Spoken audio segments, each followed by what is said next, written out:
warahmatullahi wabarakatuh. Perkenalkan, nama saya Siti Julpa dari Stikes Wijaya Usada Bogor, S1 Keperawatan tingkat 3A. Di sini saya akan mempresentasikan tentang asuhan keperawatan diabetes mellitus pada pasien terminal. Yang pertama ada definisi.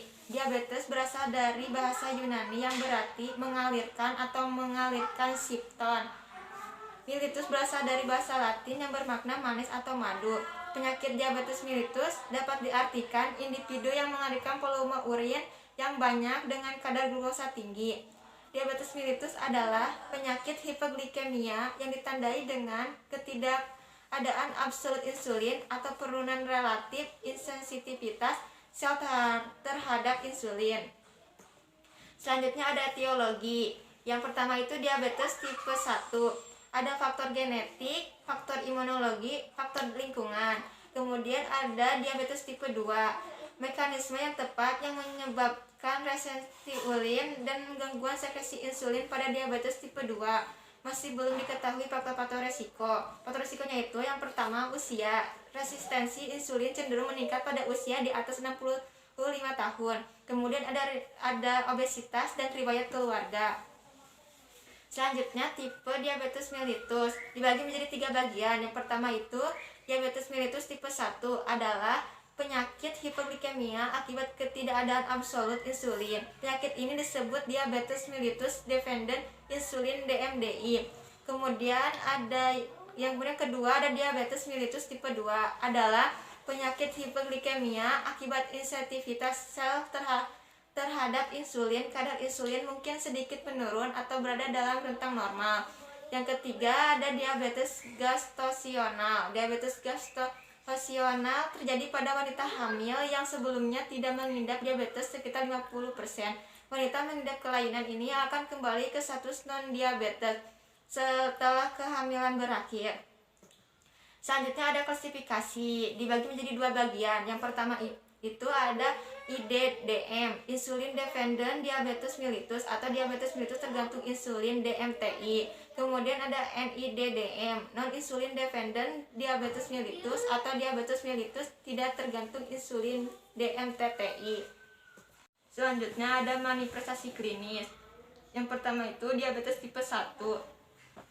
Ada hipoglikemia berpuasa, glukosuria, diabetes osmotik, poliuria, polidipsia, polifagia, keletihan dan kelemahan. Kemudian ada ketosidosis diabetik, mual, nyeri abdomen, muntah, hiperventilasi, napas bau buah, ada perubahan tingkat kesadaran, koma dan kematian. Kemudian ada diabetes tipe 2 yang berlambat selama tahunan, intoleransi glukosa progresif.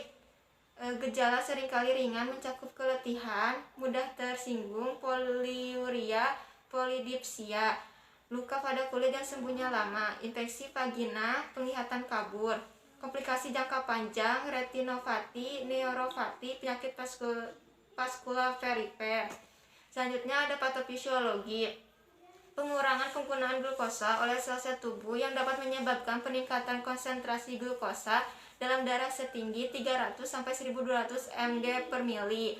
Peningkatan nyata mobilisasi lemak dari penyimpanan lemak dapat menyebabkan kelainan metabolisme lemak maupun pengendapan lipid pada dinding vaskuler yang mengakibatkan atherosclerosis dan penggunaan protein dalam jaringan tubuh. Tetapi selain itu dapat terjadi beberapa masalah patofisiologi pada diabetes mellitus yang tidak tampak.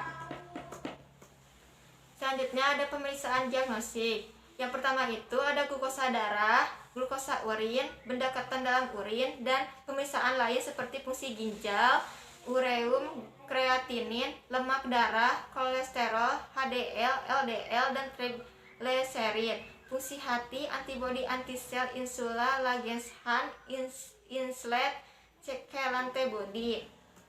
Kemudian ada komplikasi, dibagi menjadi 2, yaitu ada komplikasi akut, ada koma hipoglikemi, ketuasidosis, koma hiperosmolar non-ketolik. Dan kemudian ada kronik, mikrokiopati mengenai pembuluh darah besar, pembuluh darah jantung, pembuluh darah tepi, dan pembuluh darah otak.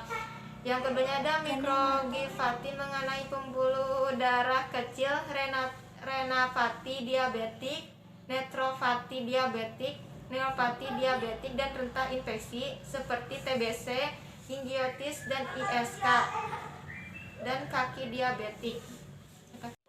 Selanjutnya ada pemeriksaan medis. Ada 5 komponen dalam penyelesaian diabetes. Yang pertama ada diet, latihan, pemantauan, terapi jika diperlukan, dan pendidikan. Selanjutnya ada konsep asuhan keperawatan pada diabetes mellitus. Yang pertama itu ada pengkajian. Pengajian itu ada identitas, keluhan utama, riwayat penyakit sekarang, riwayat penyakit dahulu, dan riwayat penyakit keluarga. Ada pola fungsi Gordon, yaitu ada pola persepsi kesehatan, pola nutrisi dan cairan, pola eliminasi, pola aktivitas dan latihan, pola tidur dan istirahat, pola persepsi kognitif, pola persepsi dan konsep, pola reproduksi dan seksual, pola mekanisme dan coping, pola hubungan, pola keyakinan dan spiritual. Kemudian ada pemeriksaan fisik. Selanjutnya ada pemeriksaan fisik. Yang pertama itu ada keadaan umum, untuk mengetahui keadaan umum ibu apakah baik, cukup atau kurang. Kemudian ada kesadaran, untuk mengetahui tingkat kesadaran ibu mulai dari keadaan kompromatis, apatis sampai dengan koma. Yang ketiga ada tekanan darah, untuk mengetahui faktor resiko hipertensi atau hipotensi dengan nilai satuannya yang mmHg. Yang keempat ada suhu. Suhu itu untuk mengetahui suhu badan klien, kemungkinan demam atau febris merupakan gejala adanya infeksi. Kemudian yang kelima nadi, untuk mengetahui denyut nadi pasien yang dihitung dalam 1 menit, denyut nadi normal 60-80 kali per menit. Selanjutnya ada rambut. Rambut itu untuk mengetahui apakah rambut rontok atau tidak, memiliki warnanya kelembapan atau karakteristik rambut. Kemudian ada wajah, untuk mengetahui apakah oodema atau tidak. Kemudian mata, untuk mengetahui keadaan konjungtiva pucat atau merah muda, warna skler putih atau kuning. Yang 10 ada hidung, untuk mengetahui keadaan hidung dalam kebersihan, alergi debu atau tidak, dan ada polip atau tidak. Yang ke-11 ada telinga, untuk mengetahui keadaan telinga, apakah ada gangguan pendengaran atau tidak, ada serumen atau tidak. Kemudian ada mulut, untuk mengetahui keadaan mulut apakah karies, bersih atau tidak, keadaan bibir kering atau tidak, lidah kering dan kotor atau tidak. Selanjutnya ada leher, untuk mengetahui apakah ada pembekakan kelenjar limfe atau kelenjar tiroid. Yang selanjutnya ada payudara, untuk mengetahui keadaan payudara membesar atau tidak, simetris atau tidak, puting susu menonjol atau tidak, dan tidaknya benjolan atau nyeri tekan. Yang ke-12 ada pemeriksaan abdomen. Selanjutnya diagnosa keperawatannya. Yang pertama resiko tinggi gangguan nutrisi, kurang dari kebutuhan. Yang kedua kekurangan volume cairan. Yang ketiga gangguan integritas kulit. Yang keempat resiko terjadinya injuri. Selanjutnya ada intervensi keperawatan. Intervensi diagnosa pertama itu, yang pertama resiko tinggi gangguan nutrisi, kurang dari kebutuhan tubuh, berhubungan dengan penurunan masukan oral, anoreksia, mual, peningkatan metabolisme protein dan lemak. Tujuannya itu kebutuhan nutrisi pada pasien terpenuhi, berat badan dapat meningkat dengan nilai laboratorium normal dan tidak ada tanda-tanda malnutrisi.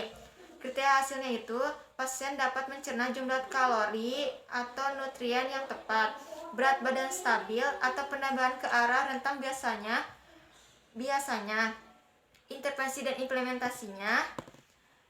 Yang pertama, timbang berat badan setiap hari sesuai indikasi.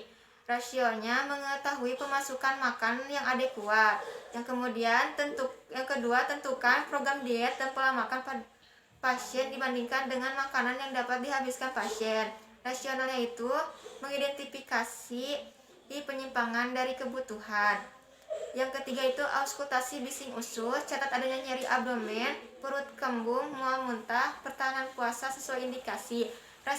Rasionalnya mempengaruhi pilihan intervensi. Kemudian ada observasi tanda-tanda hipoglikemia seperti perubahan tingkat kesadaran, dingin, lembab, denyut nadi cepat, lapar dan pusing. Rasionya secara potensial dapat mengancam kehidupan yang harus dikali dan ditangani secara tepat. Kemudian ada kolaborasi dalam pemberian insulin, pemeriksaan gula darah dan diet. Rasionya itu sangat bermanfaat untuk mengendalikan kadar glukosa pemeriksaan darah. Yang kemudian ada intervensi diagnosa kedua, kekurangan volume cairan berdasarkan dengan diuresis osmotik. Tujuannya itu kebutuhan cairan atau dehidrasi pasien terpenuhi, kondisi tubuh stabil, tanda pita, tubuh kulit normal. Kriteria hasilnya itu pasien menunjukkan hidrasi yang adekuat, dibuktikan oleh tanda pita stabil, nadi peripheral dapat diraba, tubuh kulit dan pengisian kapiler baik, keluaran urin tepat secara individu dan kadar elektrolit dalam batas normal. Intervensinya itu yang pertama, pantau tanda-tanda vital, catat adanya perubahan tekanan darah osteotastik. Rasionya itu hipoglukemia dapat dimanifestasikan oleh hipotensi dan takikardia. Yang kedua ada kaji pola napas dan bau napas. Rasionya itu paru-paru mengeluarkan asam karbonat melalui pernapasan yang menghasilkan kompensasi alkosis respiratoris terhadap keadaan ketoasidosis.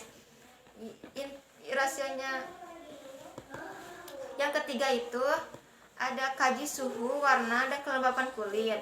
Rasionya itu demam, menggigil, dan diaferesis merupakan hal umum terjadi pada proses infeksi. Demam dengan kulit yang kemerahan, kering, mungkin gambaran dari dehidrasi. Yang keempat, kaji nadi perifer, pengisian kapiler, turgor kulit, dan membran mukosa. Rasionya itu merupakan indikator dari tingkat dehidrasi atau volume sirkulasi yang adekuat. Selanjutnya ada intervensi diagnosa ketiga, gangguan integritas kulit berhubungan dengan perubahan status metabolik atau neuropati perifer. Tujuannya itu gangguan integritas kulit dapat berkurang atau menunjukkan penyembuhan. Kriteria hasilnya itu kondisi luka menunjukkan adanya perbaikan jaringan dan tidak terinfeksi. Intervensinya itu yang pertama, kaji luka, adanya evaluasi, perubahan warna, edema, dan perubahan ganti balut. Yang kedua ada kaji tanda vital. Yang ketiga, kaji adanya nyeri. Keempat, lakukan perawatan luka. Kelima, kolaborasi pemberian insulin dan medikasi. Keenam, ada kolaborasi pemberian antibiotik sesuai indikasi. Selanjutnya ada intervensi diagnosa keempat, risiko terjadinya injuri berhubungan dengan penurunan fungsi penglihatan. Tujuannya itu pasien tidak mengalami injuri. Kriteria hasilnya pasien dapat memenuhi kebutuhan tanpa mengalami injuri. Intervensinya itu yang pertama, hindari lantai yang licin. Yang kedua, gunakan bed yang rendah. Yang ketiga, orientasi klien dengan ruangan. Yang keempat, bantu klien dalam melakukan aktivitas sehari-hari. Yang kelima, bantu pasien dalam ambulasi atau perubahan posisi. Cukup sekian presentasi dari saya. Mohon maaf bila ada kekurangan. Billahi taufiq wal hidayah. Wassalamualaikum warahmatullahi wabarakatuh.